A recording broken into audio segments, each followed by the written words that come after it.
what is the biggest differences or biggest characteristics of a Latino entrepreneur versus a white American entrepreneur? I think Americans tend to be, a lot more direct in their communication. Work-life balance. What they try to do, they try to separate these two things. And another group is like work-life integration. They try to kind of like a mix and match. So, what group you belong and why, and how do you evaluate that? Live like a CEO. Hello, welcome back to our new episode of our new podcast called Live Like a CEO. You already know that in this podcast, we invite very successful C-suite executives to talk about their personal life and their professional life and how they can mix together or keep it separate. And today we have a very special guest. His name is Jim Tolbert. He's the founder and managing director of Mexus Advisors.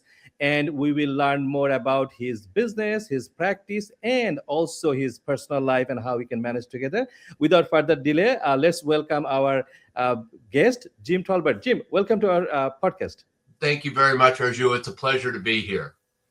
Thank you very much. So before we dive into the questions, can you please tell us what service you provide from your business, who are your clients, pretty much a short description of your business?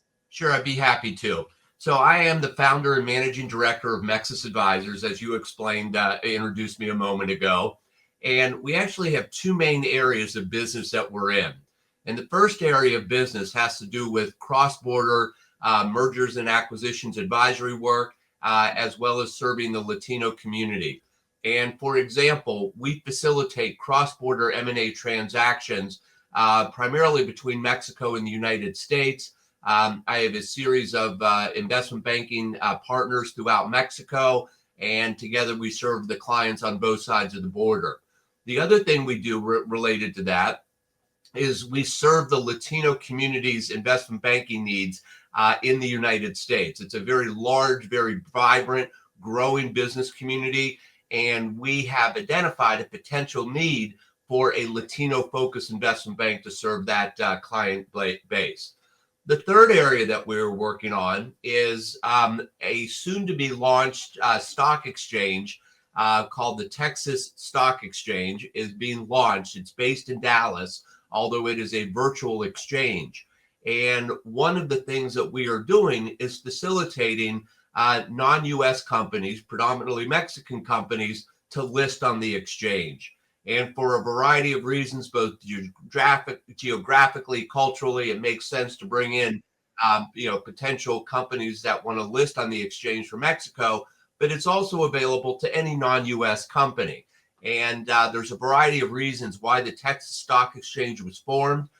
It has the backing of some fairly significant investors, including BlackRock, Charles Schwab, Citadel Investments, who saw the need for an exchange other than the New York Stock Exchange or NASDAQ.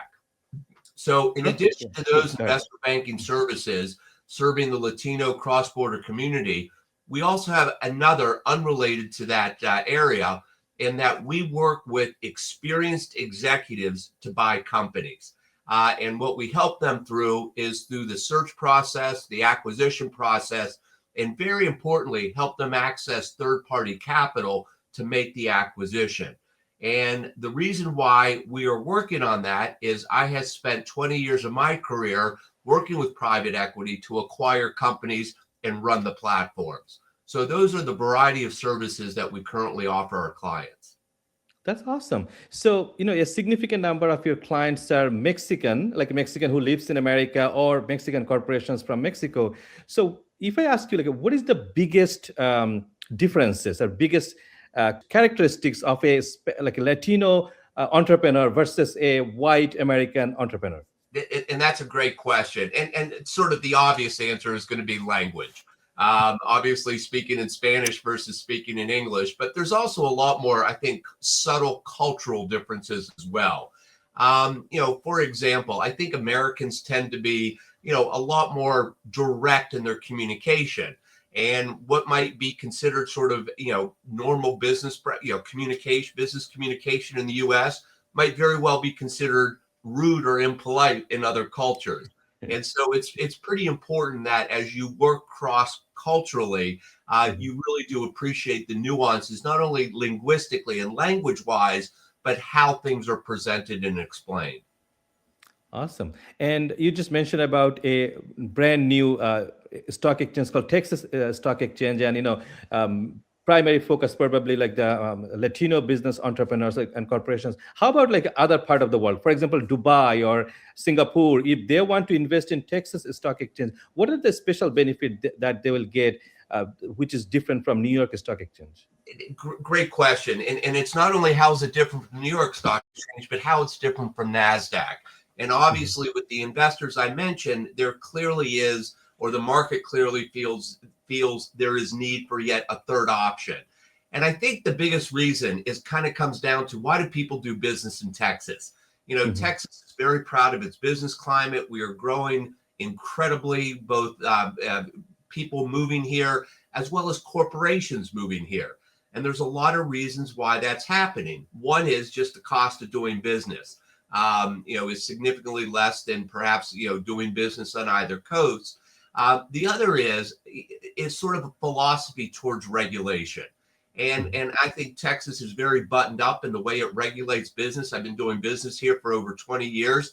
But on the other hand, I think it's very careful to sort of separate needed versus redundant regulations. And I think one of the things that Texas has done a good job is making sure there's the least amount of required regulations compared to other business environments. One of the other things that Texas has done that I think really nicely communicates we're open for business is they set up a whole new class of courts recently called the Texas Business Courts. And what that allows are corporations who do get involved in litigation to sort of operate in front of judges that are trained and are set up specifically to handle a business litigant. So those are just examples of why Texas has really felt like we need to be pro-business. That's awesome. And so, dear audience, we are putting Jim's information here on the screen. His, of course, name, email address, phone number, his office address, website, everything. So if you are a foreign investor, foreign corporation, want to invest in Texas Stock Exchange or any other service they provide, please feel free to reach out to him. He's a great person. So, Jim, now I'm moving to your kind of personal life. Like, not everyone is an entrepreneur, but you are an entrepreneur. So what do you think, why a very small percentage of people, they're entrepreneur, but not a vast majority? And also, like, what helped you to be an entrepreneur? And that's a great question. Let me sort of back up a little and give you a little bit of my background. So I grew up in Baltimore, Maryland. I went to Wharton, University of Pennsylvania undergraduate. I started my career in investment banking. I worked for Morgan Stanley in the mergers and acquisitions department. And then at that point, I went back and got my MBA from the University of Chicago and began my career post MBA with McKinsey & Company, an outstanding institution and one I feel very honored and privileged to have worked with. But I grew up in a household where my dad was an entrepreneur. I saw him after he got out of the military, actually got into the vocational education business, and pretty much grew up watching my dad as an entrepreneur. And while I, had these incredible professional experiences, both at Morgan Stanley as well as McKinsey, the person I really admired the most and looked up to was an entrepreneur. And it was something that it felt very natural. So after several years at McKinsey, I decided I wanted to kind of spread my wings and try something entrepreneurial myself. And the initial business I set up actually really didn't go anywhere. It was providing tuition financing for students that attended vocational trade schools. What it led to really kind of transformed my life. And what it led to was me meeting an entrepreneur in the trade school industry, was looking for capital to grow his company. I was able to introduce him to a private equity firm who invested in him. I joined them, the management team, as the CFO and one of the junior partner. And over the course of the next 5 years, grew an extraordinary company, 6x over the course of 4 or 5 years. We exited that investment. I decided at that point, I really wanted to lead my own platform, created an investment thesis, again, within the trade school space, got a private equity firm to back me doing that, and proceeded to make an acquisition and grow a company and run it for the next 15 years. And it really was exactly what I wanted to do. Wow. And how old you were when you first started your business? And there's a second part of this question. A lot of entrepreneurs, they told me that they teach their high school kids, like, their son or daughter to start like a very small, like a business kind of thing. So are you in favor of that, or are you against that? Like how early someone should start starting a business? Well, I'm a big believer. I was pretty much, within the bounds parents will put on kids. I was encouraged to pursue my interests, and I was very fortunate that I was able to achieve a lot of the things that I wanted to, both personally and professionally. And no one kind of pushed me down the route of, oh, you need to be an entrepreneur, or you don't need to be one. So I have two children, young adults, and my daughter in high school actually set up her own company without, frankly, any, I wouldn't say any encouragement, because I encouraged her, but I did not push her in that direction. And for whatever reason, she set up a cosmetics company that she created out of our house. And it was something that I took just incredible pleasure seeing her doing, but she did it under her own initiative, not because I pushed her in that direction.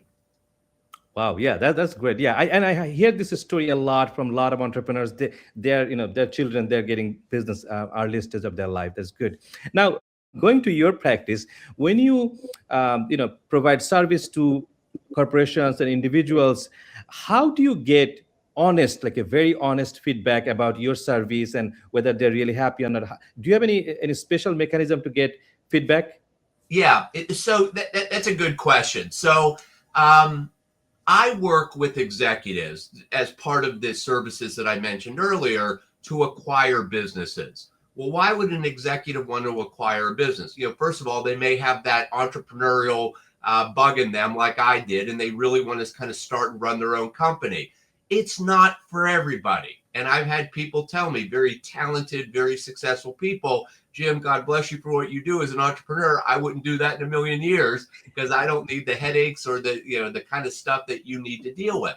So part of it is just finding someone who says, this is something I want to do. And as I always say to the executives I work with, I can't talk you into this. It's not easy, and you either got to want to do this or you should do something else.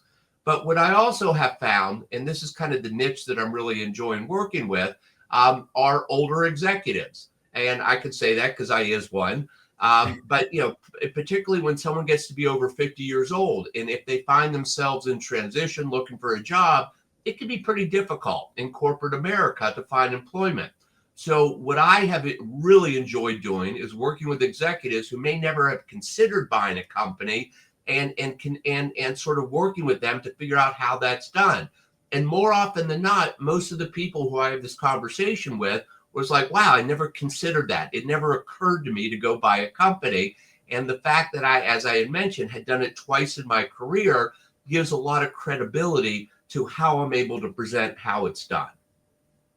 Yeah, and your experience may be a little different from my other guests. Many of them, they say that when they try to get feedback, sometime, or even like the beginning of the service, sometimes clients will say something they want, but in real life they want something different. But your clients are very educated, very like top executives, so they may be very direct. Have you ever experienced this kind of experience that they will say something upfront, but they actually mean something different? Well, I'll give you a couple of examples. So another business, when I was running my trade schools, there appeared to be this huge demand for plumbers, and there still is. And it's a well-compensated profession. And one of the programs we started was to have a plumbing program and teach people the trades, skill set of being a plumber. And despite people saying, you know what, I really do want a high degree trade, I don't want to go to traditional university. When we found out when it was time to enroll the students, we really didn't get the enrollment that we had anticipated.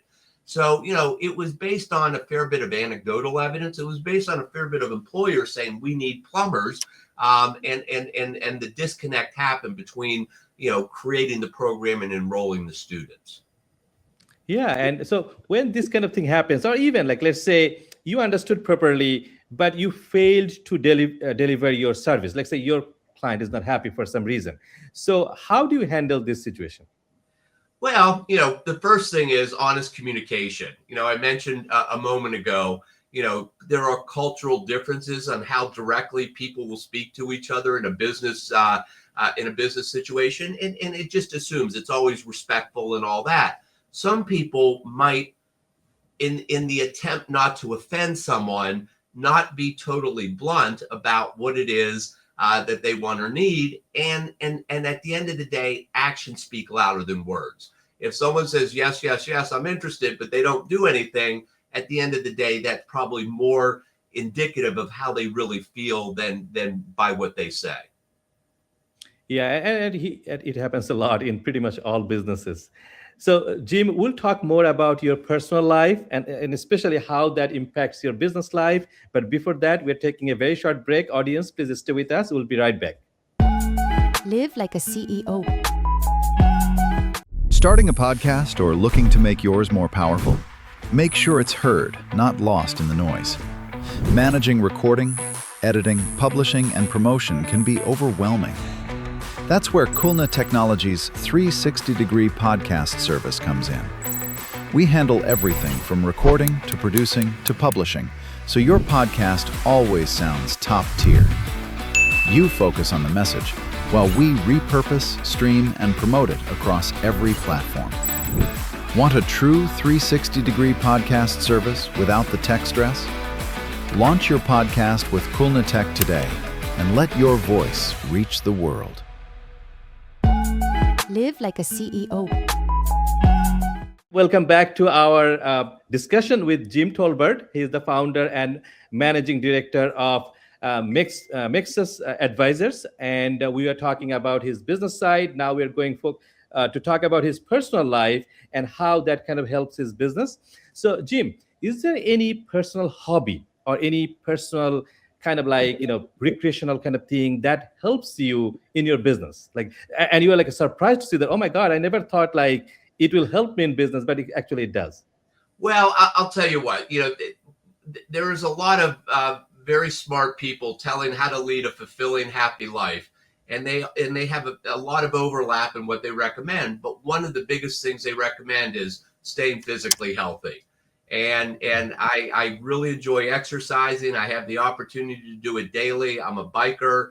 I enjoy golf. And so to me, keeping physically fit is actually one of the keys, I think, to business success. Obviously, not having to deal with health issues while you're trying to grow a business is a big deal. And I find that when I exercise regularly, I think sharper, and it helps all other aspects of the way I do business. Yeah, and I have a crazy hypothesis about that, being healthy and fit. So because of the, advancement of medical technology, I feel like we will live long, like we'll be like 90-year-old, 100-year-old. And, by this time, our eyes would be replaced, our kidney would be replaced, our heart would be replaced. So we'll be very healthy, strong, like 100-year-old. That's kind of the direction we're moving. That's my hypothesis. What do you think about that? I totally agree with that. In fact, I go back to the business that I'm in. Mm-hmm. I'm helping people who are over 50 years old start new careers. And in fact, there's an expression I read recently. I won't take credit for coining this phrase, but they're called Encore Careers. And it's people who have worked 20, 30 years in, let's say, corporate America. And then they're at the point where they want to or need to do something different. But at 50, 60 years old, they're not, I'm ready to retire. They're ready. I'm ready to keep going. So I think absolutely what you just said, Raju, is a great hypothesis that people are really preparing themselves at 50, 60 years old, that they got a lot of gas left in the tank and want to keep going. Exactly. And I think that is good for the world. Like, there'll be a lot of like a very active senior citizen, and which is good. So next question, and this is kind of like, like professionals are kind of divided between, so there's two groups. One is like work-life balance. What they try to do, they try to separate these two things. And another group is like work-life integration. They try to kind of like a mix and match. So in what group you belong and why, and how do you evaluate that? I think I'm more of the balance guy than the integration guy. The entire time, for example, the 15 years I ran, started and ran my own company, there was no really involvement of my family in the business. My social life was not around the people I worked with. So I didn't really integrate, my work and my play. They were very distinctive. But that having been said, one of my passions in life is travel. And I was able to create a company where I had an extraordinary management team where me going away for 10 days to even 2 weeks never became a hindrance on the company. So again, that was a priority of mine. Every year I would go visit a different country, and I'm very also proud to say I've been to over 50 countries at this point in my life. But to me, if you could kind of create an environment where you can step away from it, I think that's the best of both worlds. That's awesome. So, in this work-life balance, is there anything that you learned from your personal life, but you implemented that in your business life and you got some success?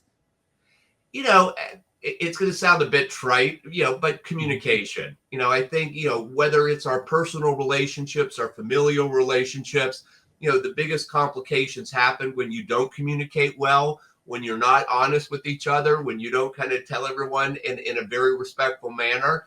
And, I think, talking to your employees, not that they are family, but having sort of being able to have frank, honest, respectful conversations, I think would be the key to both of those environments. That's awesome. And the opposite kind of question, is there anything that you learned from your professional life that you applied in your personal life, like a family life, and you got some sort of benefit out of that? Yeah, I mean, probably the best example I could think of that would just be planning. I'm a big planner. I'm a big sort of, I like Gantt charts. I like work plans. And I think the more you can incorporate that into your personal life, frankly, the more you can accomplish. People have varying schedules and calendars, and you have to balance various things. But I think if you can kind of take a little bit of that structured thinking to your personal life, I just think you end up getting a lot more done that you would like to. That's awesome. That's awesome. And so this would be my last question from me, but if you want to add something, most welcome. So please give 3 tips, like 3 advice to a young entrepreneur, how to be successful. And on the top of that, if you want to add something for anybody. Okay. So I was speaking at a recent University of Chicago alumni event, and it was a bunch of young alumni. And I got a similar question, kind of what's the biggest lesson, or what's a lesson you learned older than you did younger? And my answer to that question is EQ is as important as IQ. There's so many times in our younger life where, hey, I got an A on an exam, or I scored well on this standardized exam, or what have you, is how you're measured. And I don't think, sort of particularly when you're younger, we get measured on the EQ aspects of life. But I will tell you, a huge key to success is being able to deal with other people, be humble, communicate well, and that's one of the big lessons I teach a young person. Another person, and again, this is a topic that's gotten a lot of airtime recently, is persistence and grit. One of the things that, I think particularly smart, successful young people are good at. I got good grades, or I got into this college, or you see a lot of success. And when you don't sort of get that automatic positive feedback, it's easy, if you're not prepared, to kind of give up. And so there's been a lot of studies around grit and persistence. And I think that's also very important. And I guess the other thing too, the other piece of advice I throw out there, it's good to have a vision. It's critical to have a vision. It's very important to know where you're going, but at the same time, you have to be able to adjust yourself to get to ultimately what you want to do. So when I left McKinsey, for example, I wanted to run my own company, and I started a company, and I got venture capital backing. It didn't go anywhere. But at the end of the day, I wanted to run a company. So I had to know when to kind of move on from that idea and then go in a slightly different direction, which ultimately allowed me to do exactly what I wanted to do, but not in a way that I necessarily anticipated at the beginning of the journey. Wow. Thank you so much. Thank you. Those are very powerful words. Thank you so much. Thank you very much, Jim, for joining this this podcast and talking about all these things. We really appreciate, and hopefully foreign entrepreneurs, they will reach out to you to be the investor in Texas Stock Exchange.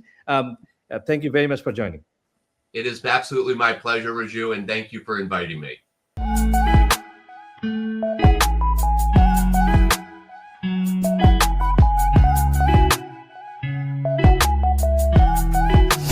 Live like a CEO.